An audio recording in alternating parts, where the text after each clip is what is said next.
Hello everybody, my name is Alesh Eisner and welcome to the Canadian Money Talk, the channel about Canadian investing and personal finance. Please like and subscribe.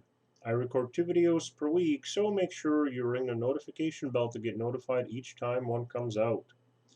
This is my thoughts on market happenings for the week ending January 28, 2022. The indexes for the week in US and Canada are all up, as well as oil, which is up to $87 per barrel. So that bodes well for the Canadian energy market. There has been a lot of volatility during the week.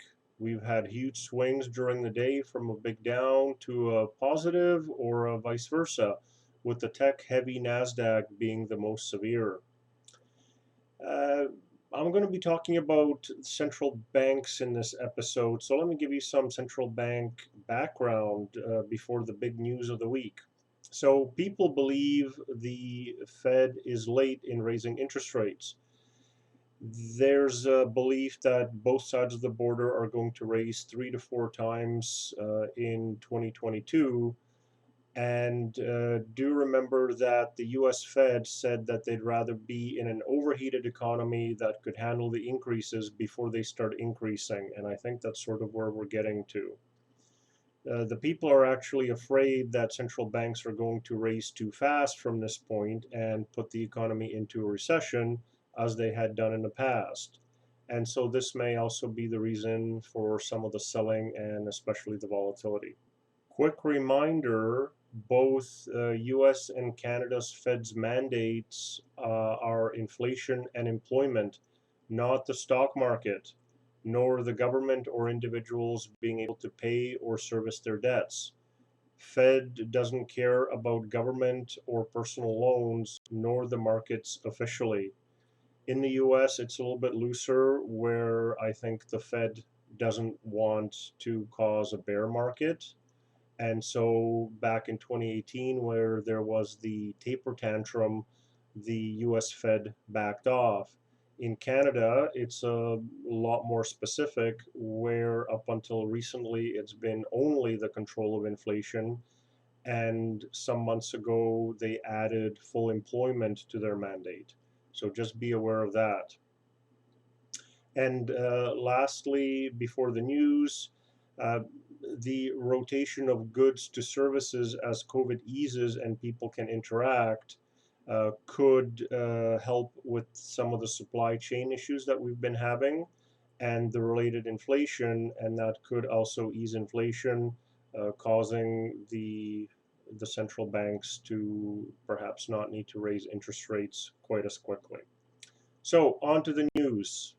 The Bank of Canada Wednesday held its target for the overnight rate at the effective lower bound of 1/4%, with the bank rate at 1/2% and the deposit rate at 1/4%. With overall economic slack now absorbed, the bank has removed its exceptional forward guidance on its policy interest rate. The bank is continuing its reinvestment phase, keeping its overall holding of Government of Canada bonds roughly constant, at least until it begins to raise policy interest rate. At that time, the Governing Council will consider exiting the reinvestment phase and reducing the size of its balance sheet by allowing roll-off of maturing Government of Canada bonds.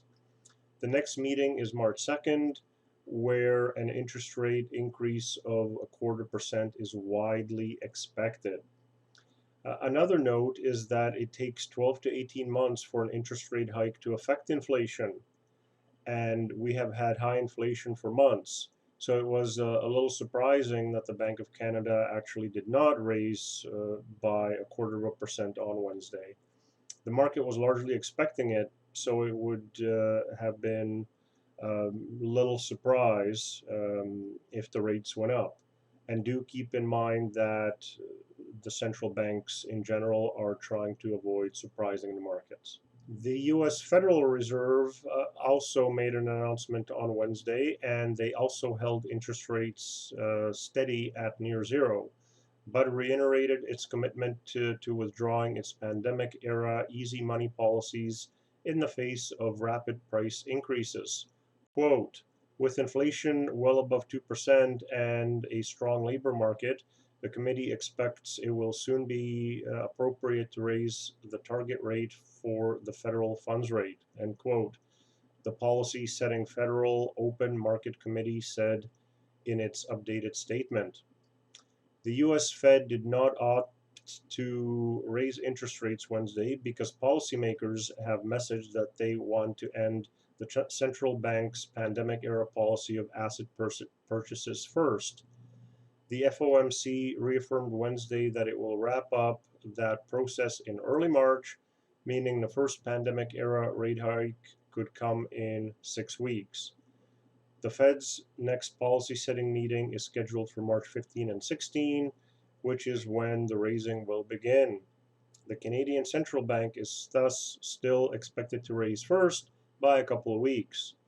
The danger is that US Central Bank could start raising rates and selling their bonds at the same time, hitting the short and the long side of the yield curve all at once, and also affecting mortgage rates that way. Some experts, such as BMO's Earl Davis, think both central banks will raise a 0.5% next time, which I disagree. They will both go slowly and signaling all the way, 0.25% at a time. If they needed to raise in an emergency way, they would have done it Wednesday, especially Bank of Canada, which has ended the quantitative easing and was ready to go. Also, the US GDP rose 6.9% annualized in Q4, well above the 5.5% estimate, which supports the incoming interest rate hikes.